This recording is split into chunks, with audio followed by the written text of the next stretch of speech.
if we're going live yet or not. You know how technology can be. Yeah, there's some techno and there's some laggy. Technology, it's a fickle mistress. It It says we're live, right? Dudes!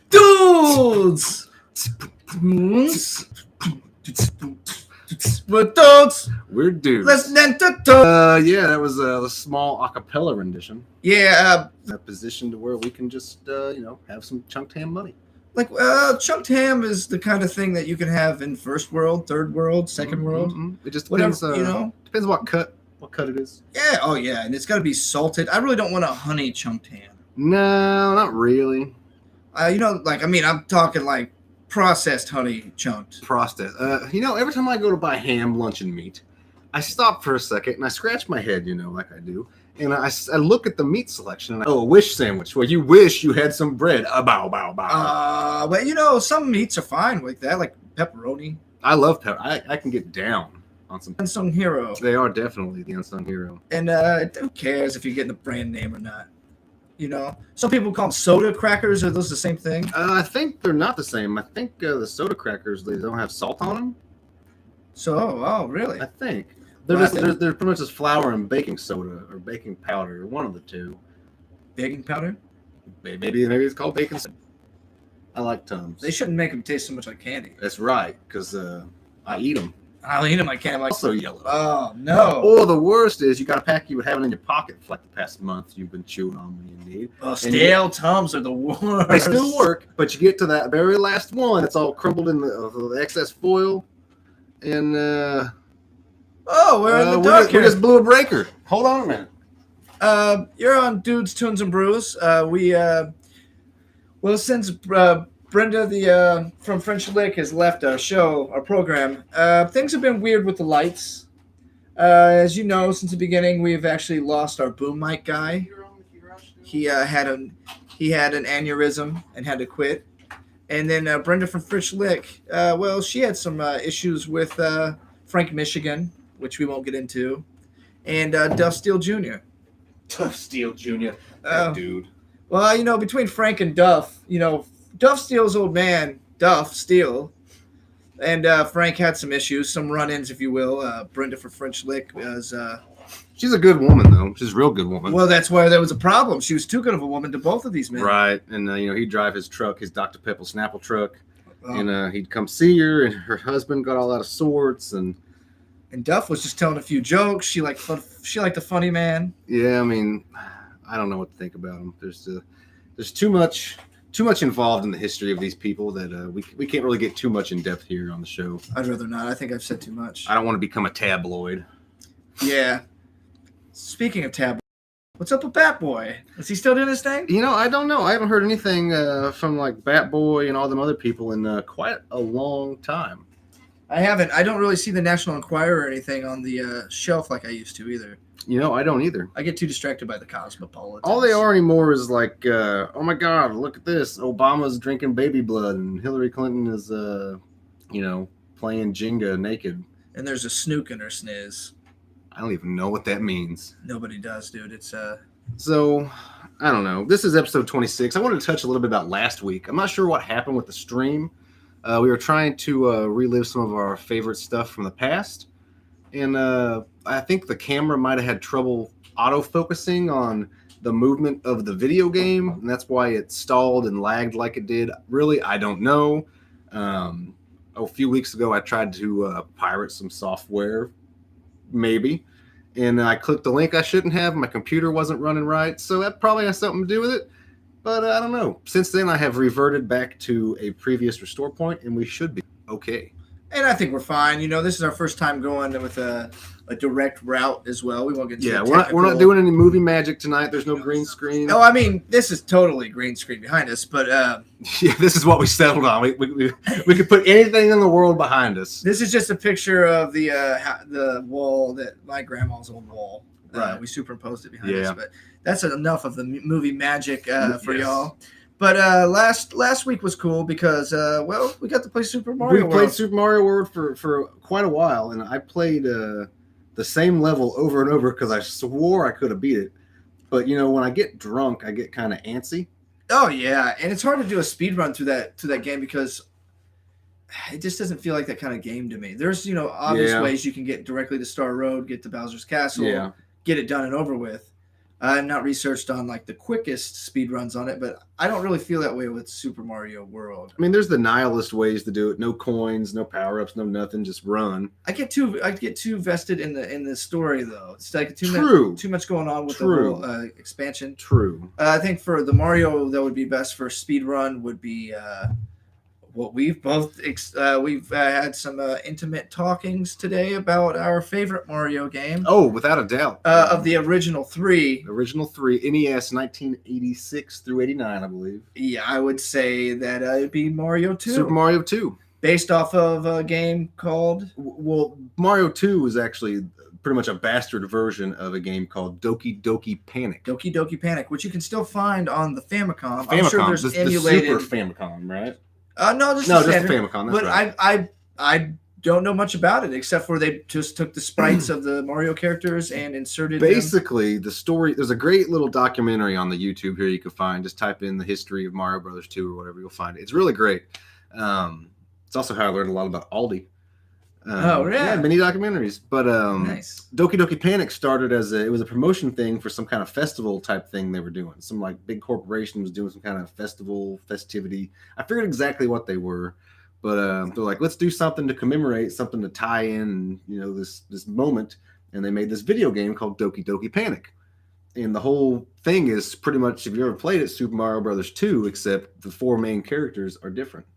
And I do want to play it though. Like I'm dying to play it. I mean, as far as I know, the characters are all different. You got a guy, he's like a little sultan guy with a turban. Who plays, the Mario. It's all like Arab style. It definitely has that kind of like Middle Eastern feel. Yeah, that's why a bunch of the levels are all sand and pyramids. I just love the soundtrack for it too. Oh man, yes. I mean, how much of that's Nintendo's doing, and how much of that was the original? That's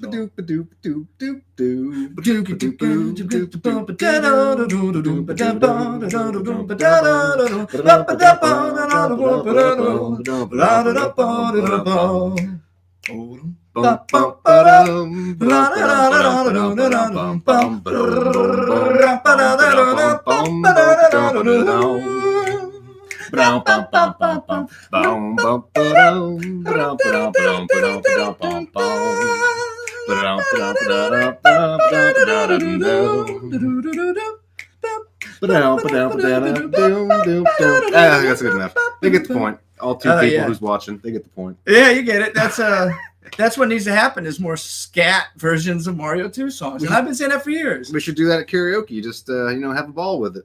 Oh man. My favorite karaoke moment recently, I don't know if you got a chance to see this, was this kid. He was like, I don't know, probably young 20s. Mm-hmm. I'm at that point in my life where that's a kid.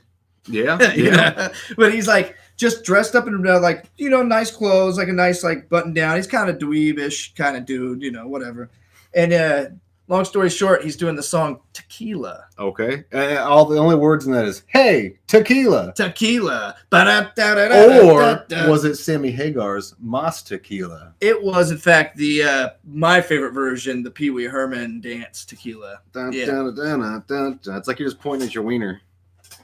Dick butt. Dick butt. I love Pee Wee. I was actually listening to some of his stand-up today, which is kind of weird because he's pretty much a more of a prop comic kind of thing. So when you're listening to a prop comic, you just kind of have to just assume what's happening is funny. I'm posting about this onto our Facebook, Dudes, Tunes, and Brews on the Facebook group there. Ooh, it's in real time. You get to see him posting to Facebook. That's right. And so we are hoping to link this up soon so you'll get a chance to really feel out the overall 360 landscape of what happens on Dudes, Tunes, and Brews. Join us in our randomness. Share now to the group. Yes. So we've been talking now, John, for about 11 minutes now. So I think it's about time to crack those brews. That's right. And what did I get us tonight? I don't know. You haven't even shown me. It was going to be an episode where we just kind of rummage through my beer fridge and just drink whatever we got. Yeah, because you're pretty good at having random. I usually have a few beers on hand, but tonight I went out and I had to get some cigarettes, so I stopped and I got us Shinerbach, which we have not yet No, highlighted on the show. And I don't know if I've ever had Shinerbach. It's one I've seen. I'm like, I feel like I've seen it. It's good. Tried it. I like Bach, so this is good timing too. I just recently discovered how much I love. And if you're in the central Indiana area, these are at the Big Red Liquors right now. 4 tall boys in a box for $3.99. No way. Yes. When's the last time that's happened? 12 packs of these I think are around $13. Wow. So yeah. But I also got another 12 pack of Moosehead because Big Red's also has it on sale for $9.99. For a 6 or 12. 12. Of Wow. Moosehead, yes. Good word. So there's a tall boy pint for you. 16 ounces of our Tall pride. pint for me. Enjoy.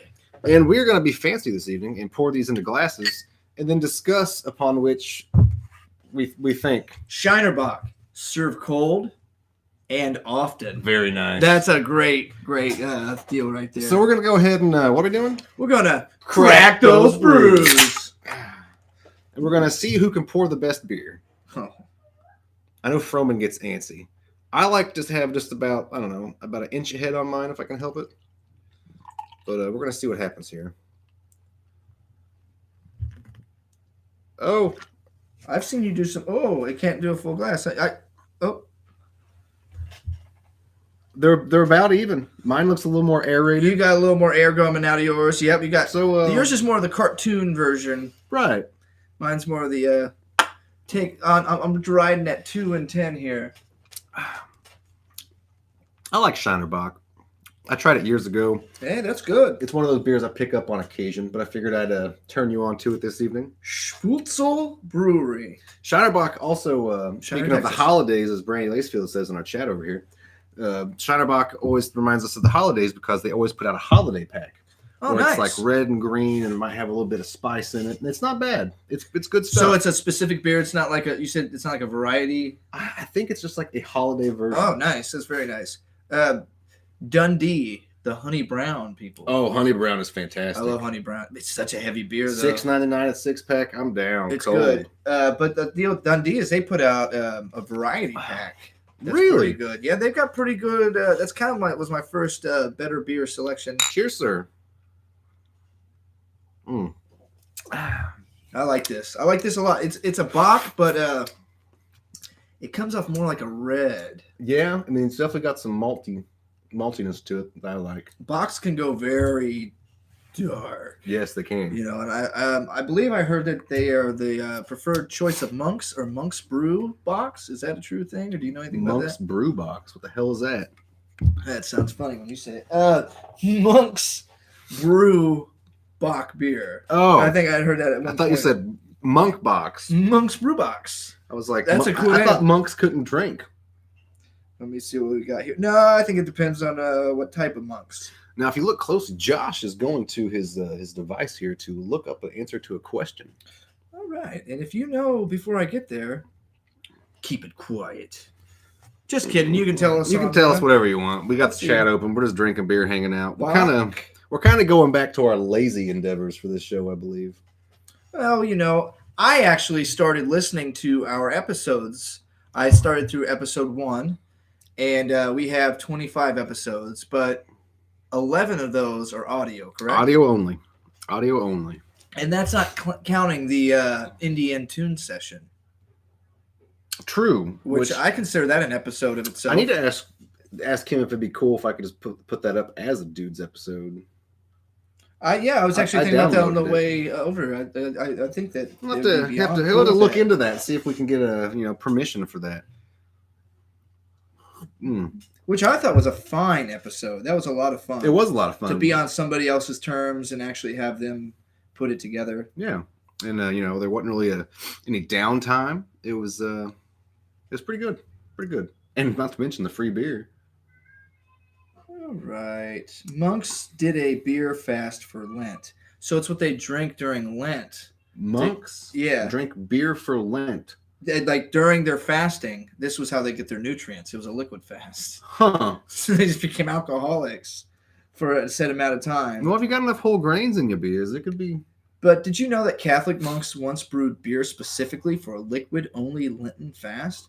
Back in the 1600s, Pauliner monks moved from southern Italy to the Cloister Neuduck Ob der Oi in Bavaria Being a strict order, they were not allowed to consume solid food during Lent.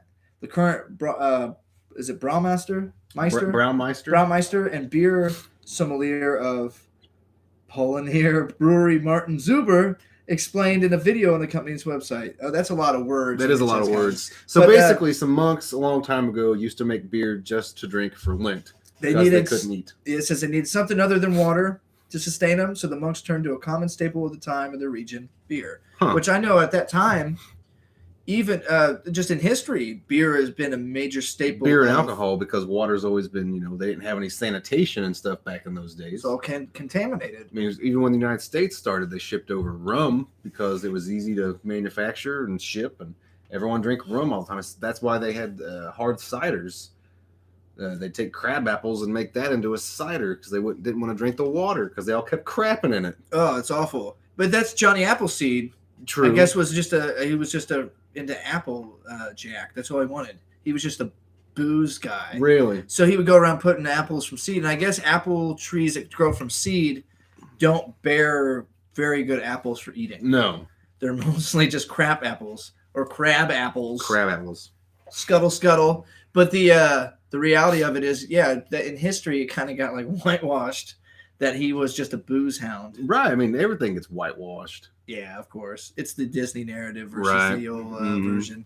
The old. So we're going to call this like a Christmas episode, basically, because we're decked out for Christmas here. We got lights up. Yeah, this is great. You did a pretty good job with this photograph. I found a bunch of shit laying around, and I see you got you've even got a microwave here. That was on your wish list, right? Yeah, actually, I'll finally be able to cook those TV dinners that I've been saving. Well, let's probably get a burrito in this. It's a toy, right? Yeah. I couldn't afford a real one. Well, I thought you'd at least give me an easy bake oven, but I guess I'll just use that. I mean, you could like wire a light bulb in there and at least heat up a Pop-Tart. Yeah, that'd be all right, I guess. A Pop-Tart, Melt some butter. Oh God! I just leave it out all night so it gets tepid. So speaking of Christmas, it says that time of year, and I absolutely hate it myself. I mean, I like Christmas. It's just everything leading up to Christmas is kind of everybody else's Christmases. Yes. Have you been out to do any Christmassy like shopping or any running around lately? I'm a 21st century man. I just Amazon it for the most part. It seems like the season this year is just like coming upon us so quickly. Yes. I'm not ready for it. And when you go out, it's almost like there's way more people than there has been. It's just in general, like going to work even at 6:30 in the morning. Mm-hmm. Who are these people? Are you all working at Amazon or at my job?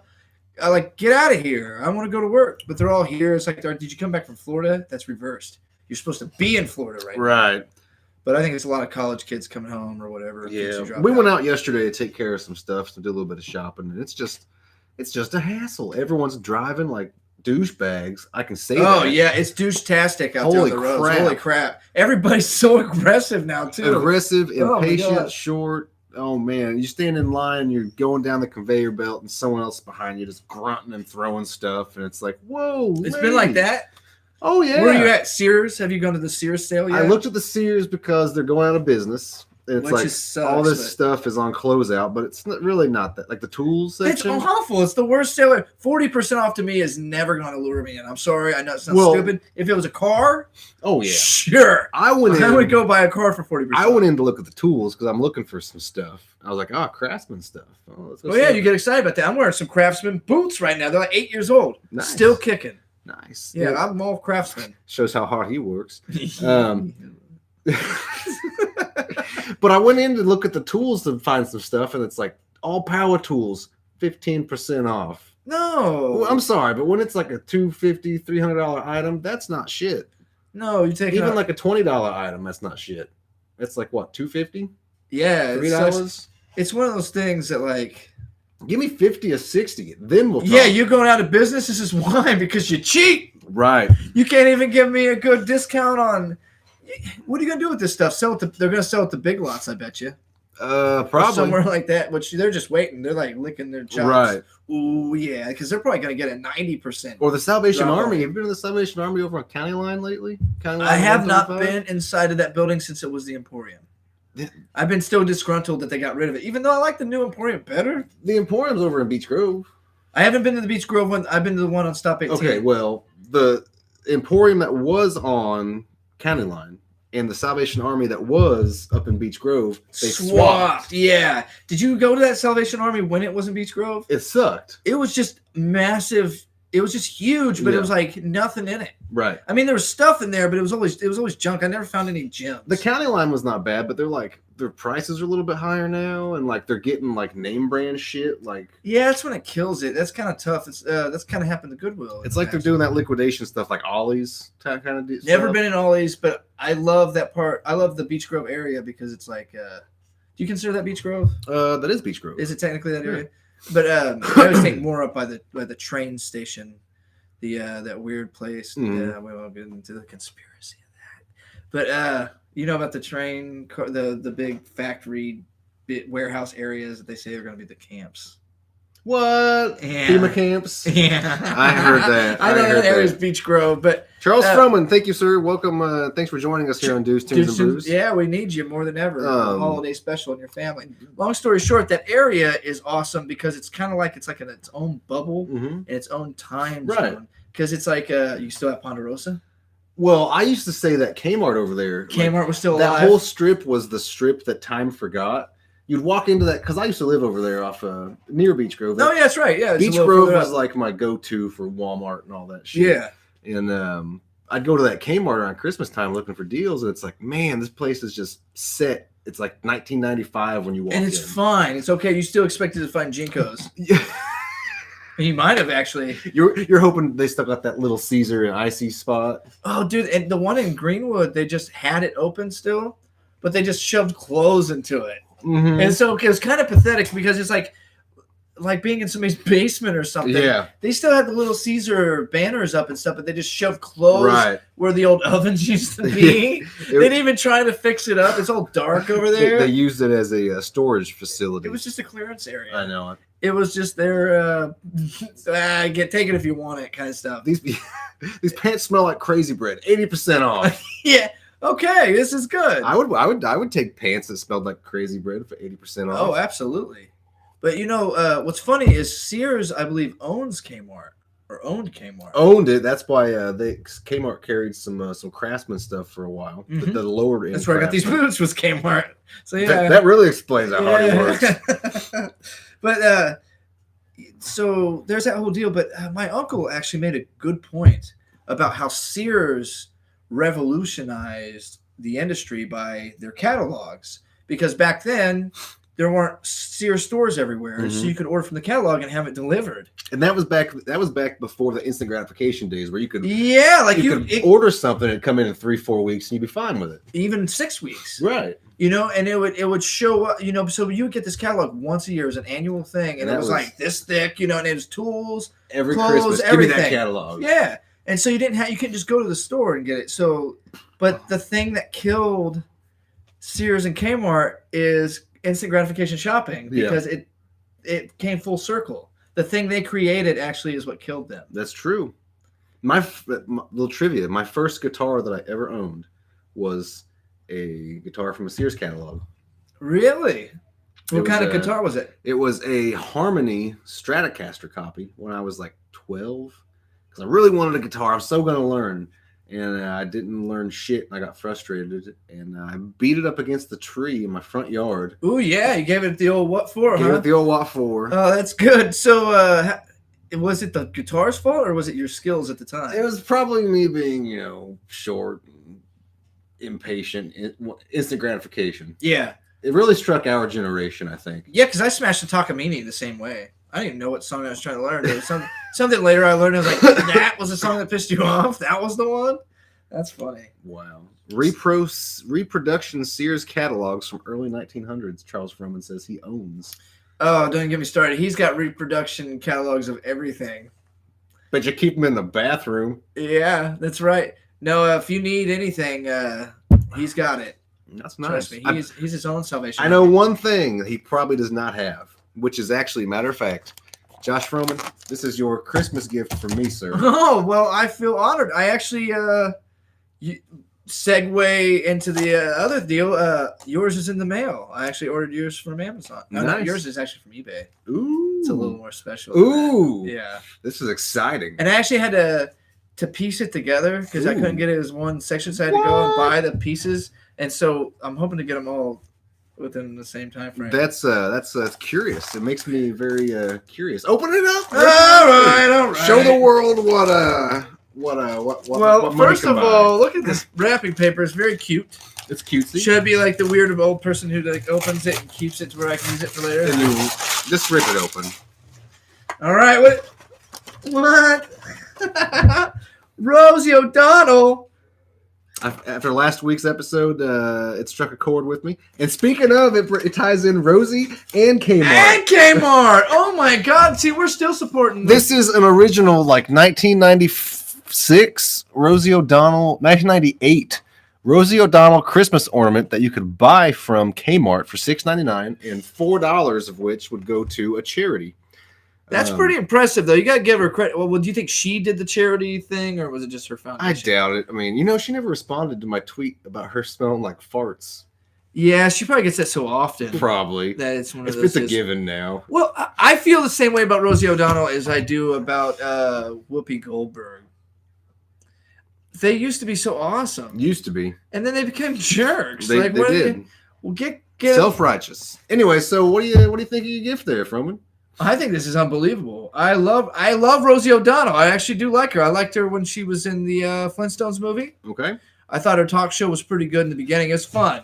She used to shoot the cooch Shoot balls the at cooch, people. she'd call everyone a cutie patootie and Yeah, eat tasty cakes. That was cool. I watched it. She had a moment where she touched my heart. I liked her in Harriet the Spy.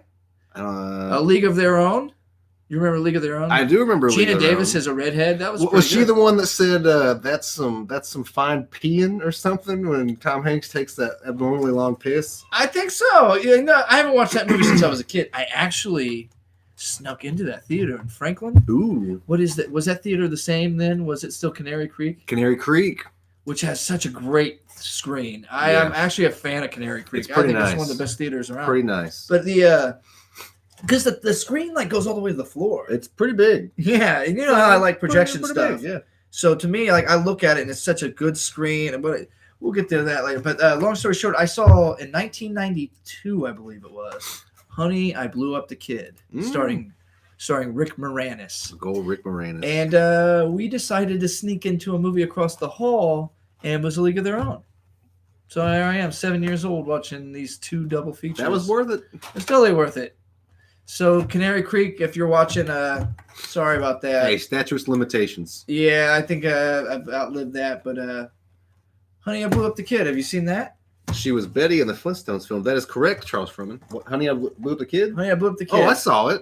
I recently revisited it, and it's really good.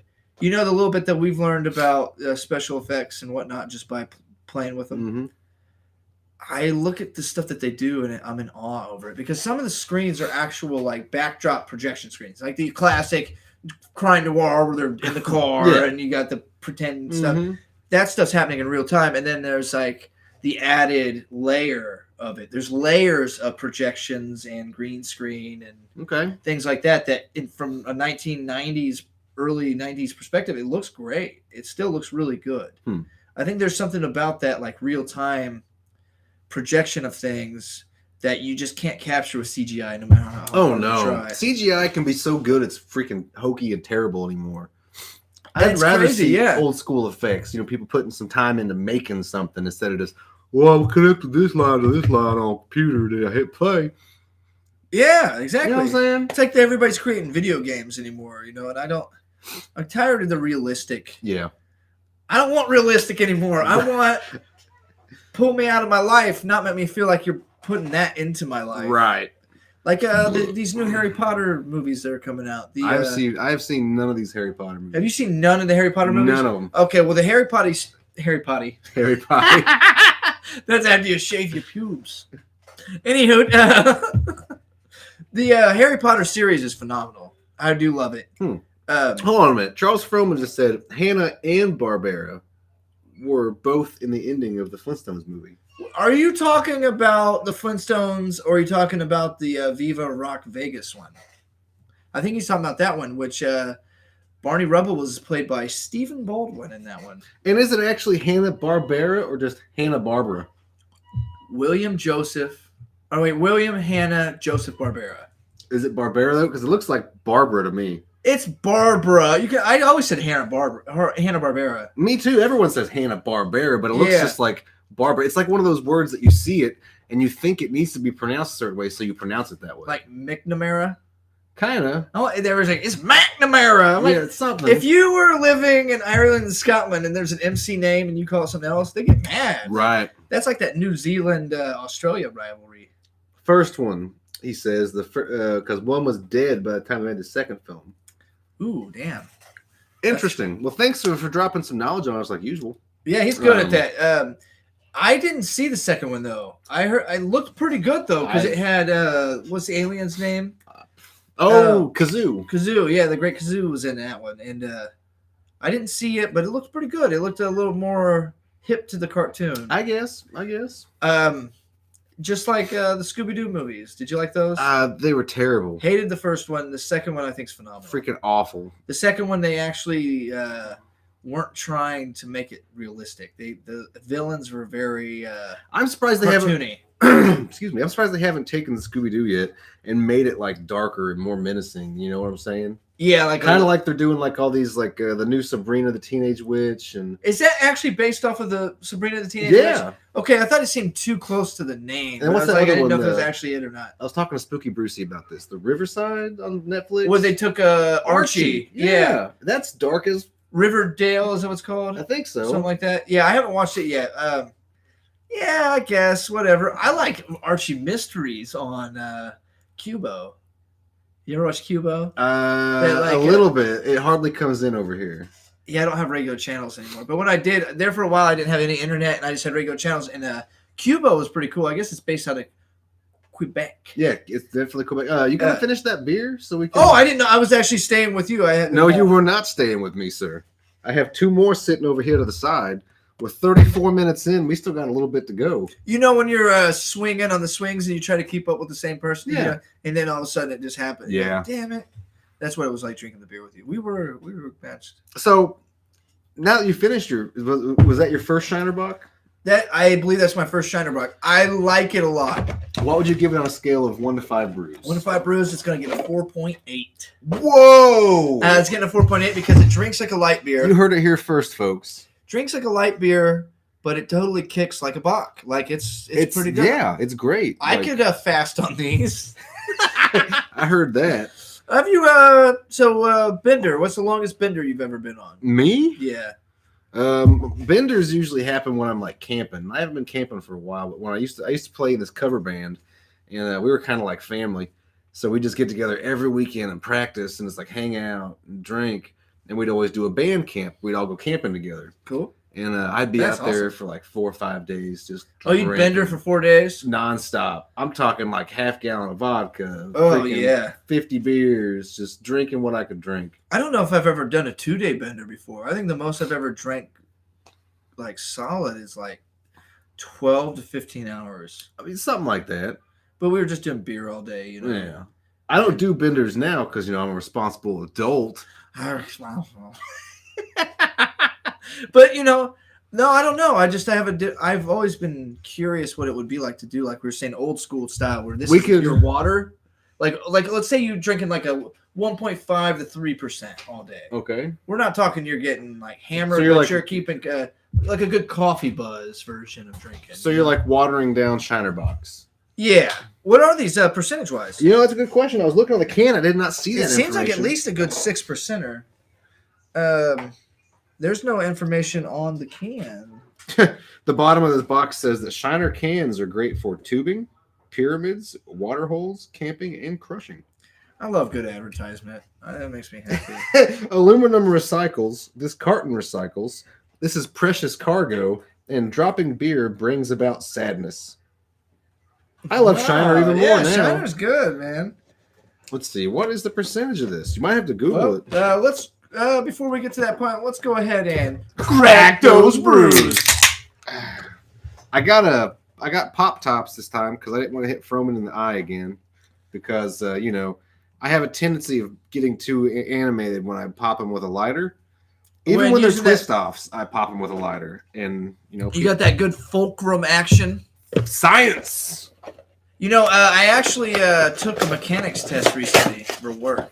Really? It's the weirdest thing with it too. I took a mechanics class. Well, fulcrum popped up on there, and I've taken this test 5 times. Okay, it's an aptitude test and whatever, but I keep. You can pass for a level 7, a level 9 for building maintenance, or a mechanic, or ET. Which, if you ET, like you're the man. I mean, it's hard. You just eat Reese's Pieces all day. It's fucking great. I want that job. Yeah, pretty much. Where I work for the government, you want that. Good. But any hoot, I keep passing for only a level 9 mechanic. I can't pass for a 7. They want me to be a 7 before a 9. And every time I take the test, I keep passing for a 9 only. And what kills me is the section that's on spatial relations. Spatial relations. I consider myself... Spatial. Are you talking about screwing aliens? It's a little... Or at least taking them out on a date? It's like banging aliens, but within the right confines. Like, the aliens... Asking permission. Aliens have a Me Too movement as well. It's true. It's a different language of what it says, and their hashtags are squiggly lines, but... I mean, they can probe you all you want. Yeah, they can probe you, but don't you dare probe back. That's all I got to say about that. But, yeah, spatial relations. But, I consider myself a bit of an artistic mind to, I may not be an artist. Right. Per se, but... So spatial relations, I feel like is kind of in my forte, but yet that's what I do. I score low on. Spatial. So you're talking like a square is to a rectangle as a triangle is to a parallelogram type shit? Kind of, but it's like... Or like this box will fit here because this box will fit here. It's like what shape fits into this if it's turned this way and like different mechanical things. But I'm great at I'm really good at that stuff. But for some reason, their version of it, I score low on. But what I score high on that I know nothing about is hydraulic systems. I guess I'm really good at hydraulic systems according to this aptitude. Okay. But I don't know anything about hydraulics. Yeah? No, I do. I know everything about hydraulics, I guess, according to this stupid test. That's interesting. So, I think we're gonna we got like 20 minutes left. So, what do you want to do? I think we should get some tunes rolling. We got some dudes and some brews. You want to play this song that we were talking about? You think you were ready for that? I think we could do it. We just did a pretty decent rendition before the show. I think we're ready then. Let's do it. Bust out that melodica, bro. A melodica. Said no one ever. Is this beautiful instrument right here that's like a piano. It sounds a lot like an accordion.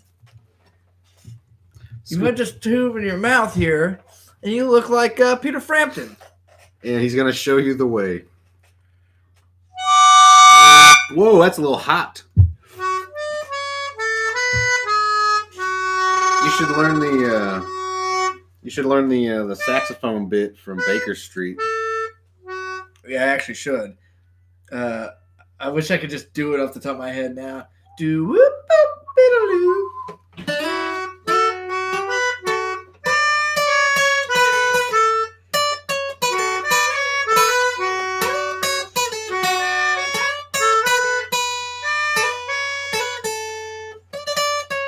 Now, do you have that at an F sharp? It's actually in the key of D. How's the key of D? I don't know. So if it's basically. You go on the D? It's been a minute since I played that one.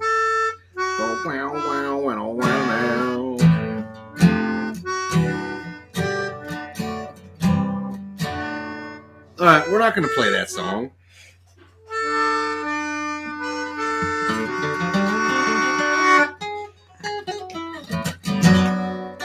All right, so months and months and months and months and months ago, me and Froman played in a group together, and the group disbanded, and we have since been just hanging out and doing this. Really, that's what we're doing. This has become our kind of creative outlet.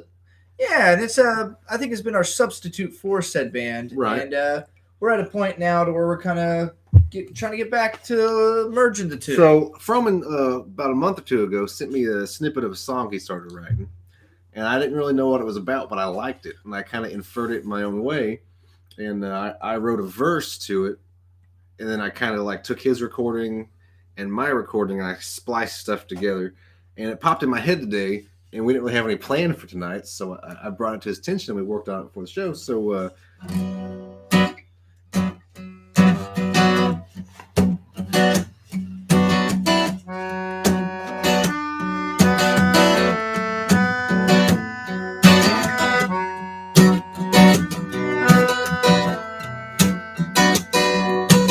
guess it's best if I stay here on my own. All the ceiling needs inspected again. Hope is stored in a jar upon the counter. I often feel that I can fly, but where did you go? You were here just a moment ago. Oh, you said we'd always be friends, but it never quite feels the same.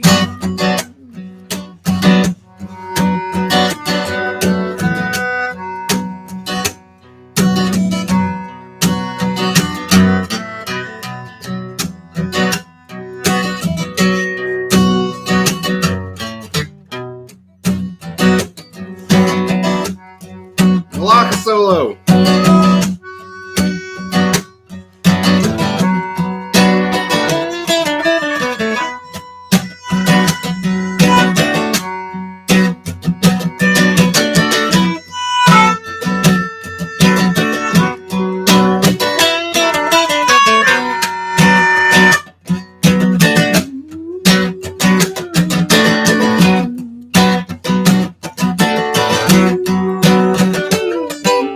Here I am just reevaluating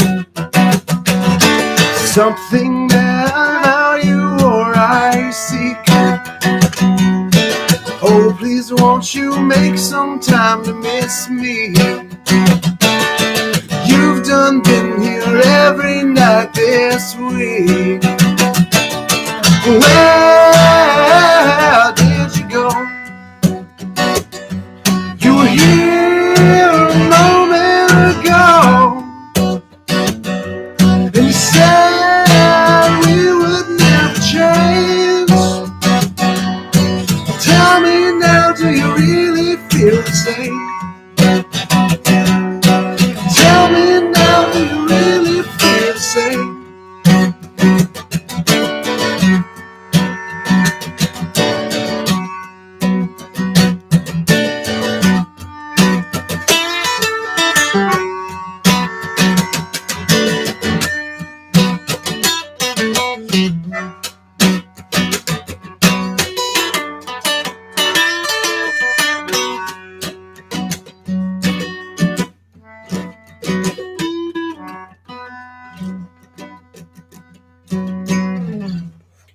A lot of spit involved in that one. That is what she said. Merry Christmas. That was a song Froman and I wrote together. Yeah, over the phone. That's like the postal service. Over the phone, basically. That was fun. That was the fun. That wasn't bad. I like that. That actually gave me an excuse to figure out how to play the F sharp, A, D.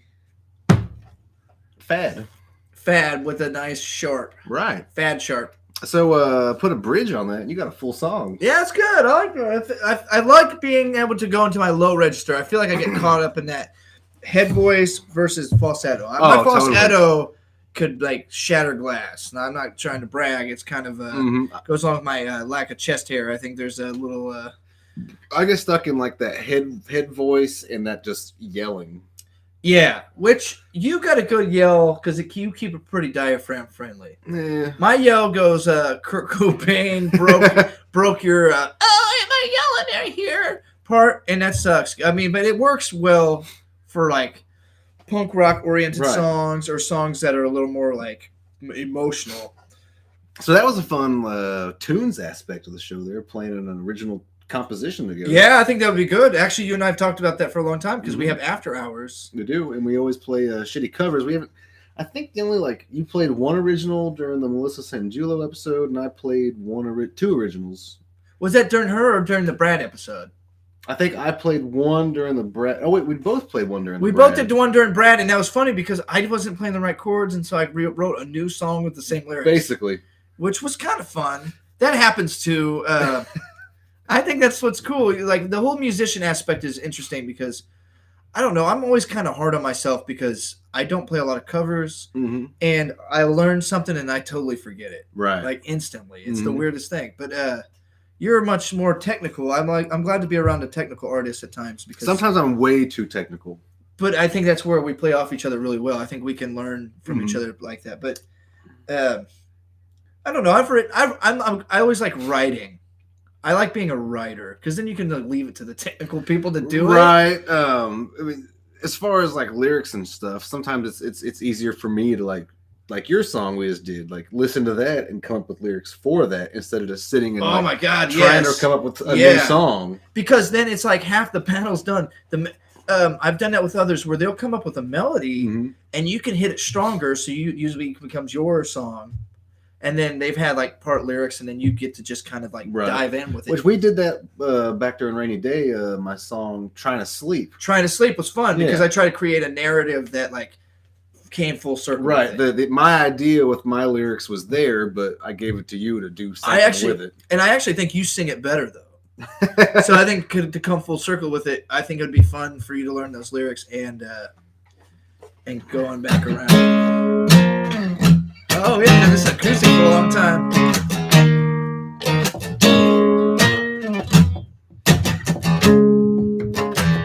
If I remember this. Trying to sleep when I do any long.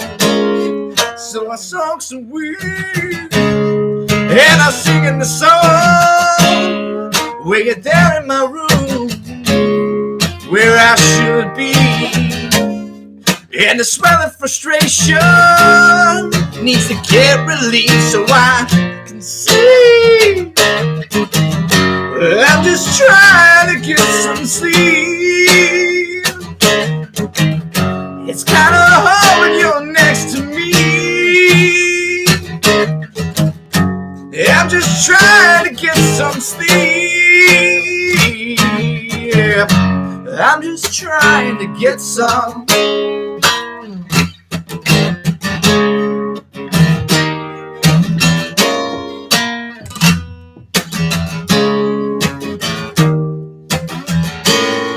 So I turn the TV, anything but the news. Listen to some motherfucking tunes. Don't know what to do, but I know I'm alone. And I think of you, and I feel alone. See, well, I'm just trying to get some sleep. It's kind of hard when you're not next to me. I'm just trying to get some sleep. Well, I'm just trying to get some.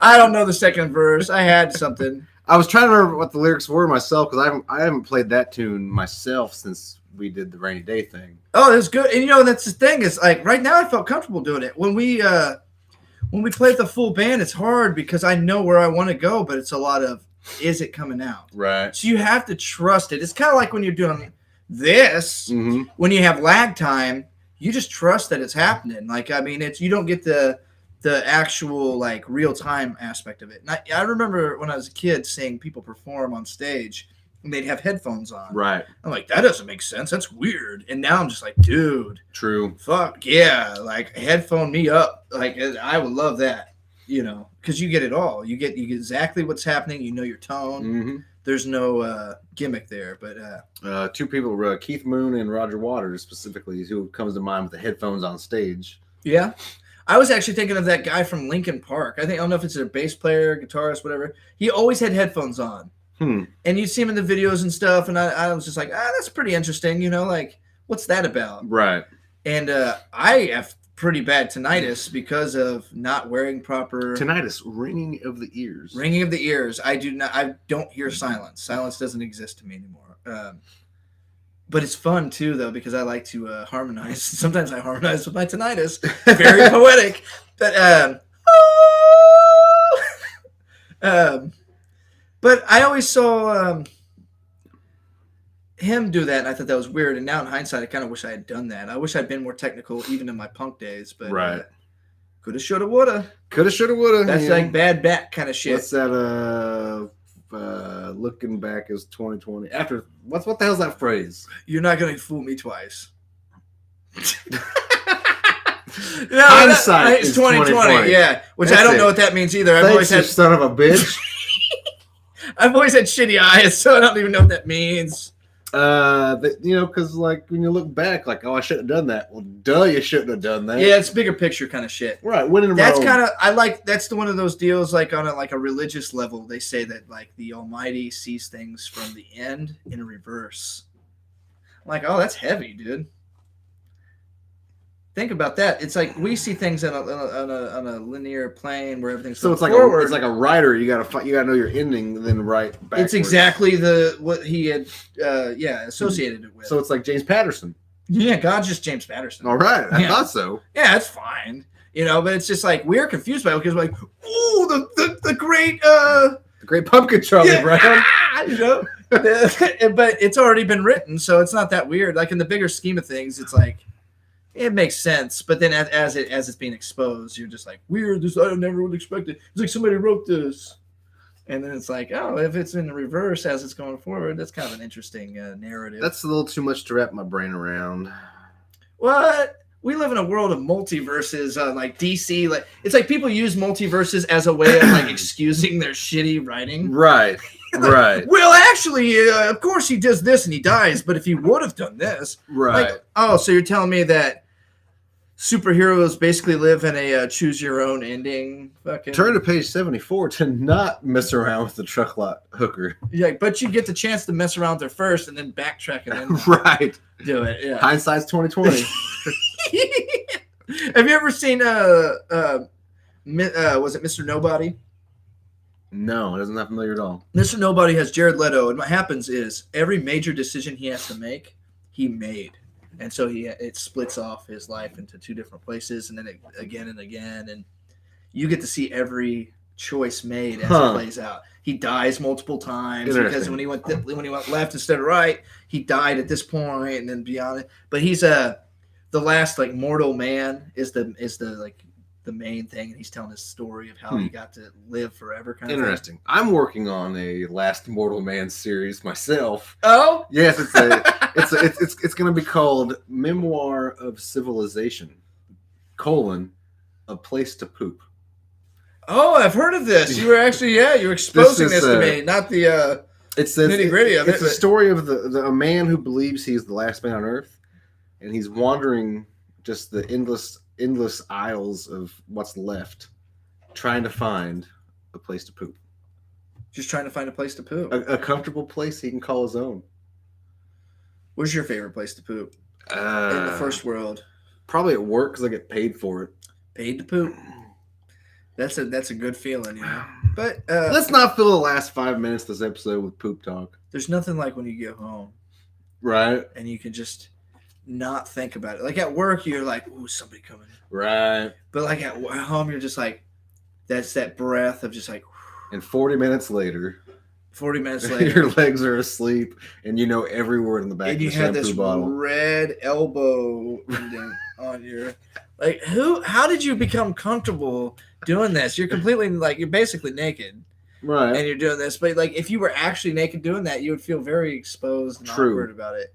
So it's just funny. It's like the handrail effect.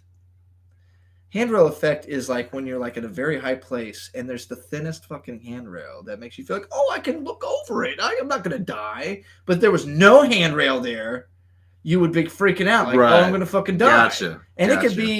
it could be just a fucking string on a stick between two sticks, and you'd be like, oh, that's protecting my life. But it isn't. It's just an illusion. You True. can fall over a handrail just as easily. Now you might have something to grab onto, like a last minute, like oh fuck thing. But in reality, it's not doing anything. No. It's just telling you it is. True. So, this has been a pretty good episode. This is the way it needs to be. This This is what I is. miss. I miss taking it back. No movie magic, no bullshit. And just taking it to the I'm streets. taking it to the streets. Taking it to the I'm streets. taking it. Well, you don't know me, but I'm your brother. That's a Michael McDonald impression. And I've got such a long way to go. Such a long way to go. And I'll ride like the wind. Ride like the wind. So I see you have some rings hanging up. Is that your Advent? Because it's no way. Rings. No, that's something that she pulled out, and it's been sitting, so I finally hung it up today just to get it off the counter. Now, have you ever done an Advent calendar? No. I used to have one with the ex-misses, and it was a mouse that went from the it went from the 1st all the way to the 24th, and Christmas Eve. And it was kind of cool, but a lot of times we forget. So you have to jump it 3 places. Yeah. And, It's a lot of candy you can eat once. yeah, well, there's different variations of Advent. There's sometimes where you get a treat every day. Like it's a 24-day. I guess Aldi put out a wine advent calendar. And people are snatching them, and they're on eBay for $400. You get a full bottle or a little? A little tiny sample Oh, that's bottle. cool. That's really neat. But it's still just wine every day. I think they were retail $20, and people are putting them on eBay for $350. If you get at least 750 milliliters, that's a bottle of wine for $15-20. That's cool. Yeah. Very awesome. Put little blocks of cheese in there, third day in. Have you seen these stupid ass toy advent calendars? That's what my kids try to get me to do. I go, look, it's $30 it's freaking not happening. dollars. You already have all those LOLs and Speaking of which, parents out there, you know what these toy videos your kids are watching on YouTube. We're gonna take it to the next level. Yeah, we're gonna show you what those toys are. We're gonna junk. Yeah, they're junk, but we're talking. We're going to do some videos here, segments on the DTB page, where we're just going to beat the crap out of these toys with hammers. Yeah. Just for our own satisfaction. I have a really good carpenter hammer, too, and it's red, white, and blue. Dude, I got a sledge. Oh, yeah? You want to hit some shit. How big is this sledge? I got an 8-pounder. I got a 4-pounder. I got 3-pounders. I got You got an 8-pounder? I got an 8-pounder, bro. That's a hell of a sledge. It's a long handle. And I got a short handle 8-pounder. Yeah, you probably want to do. I was gonna say do the short, but long 8-pounder. That's kind of like Gallagher kind of stuff, right? He used a mallet. Anyways, it's this has been Dudes Tunes and Brews. Catch us next week. We'll be here doing some more random bullshit. And thanks for joining us. Absolutely.